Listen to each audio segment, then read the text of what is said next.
আসসালামু আলাইকুম। আজকে আমি আলু বিরান করবো। আলু সিদ্ধ দিয়া চুলাইয়া আমি রাখি লাইছিলাম।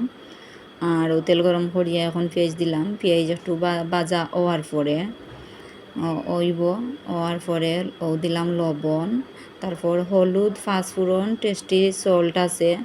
আর আমি শুকনা মরিচে বাজিয়া গুঁড়া করিয়া রাখছি। কাঁচামরিচও আছে, আর টমেটো আছে, ধনিয়া পাতা আছে। ও যা যা রেসিপি আর কি সবগুলা দিয়া আর আপনারা দেখবা। আর ডিম দিমু, কারণ ডিম দিলে আলাদা একটা মজা লাগে আর কি, এর লাগে। আমরা সিলেটি মানুষ তো একটু মজা করি, না খাইলে তো আবার আমরা হয় না, যাও খাই যেন মজা হয়।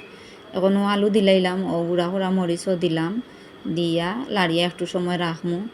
তারপরে ধনিয়া পাতা দিয়া আবার লাড়াচাড়া করিয়া গুড়িয়া রাখি লাইমু। তারপরে হয়ে গেছে ইনশাল্লাহ। মজা হইব আশা করি। আপনারাও ট্রাই করি দেখবা। আসসালামু আলাইকুম।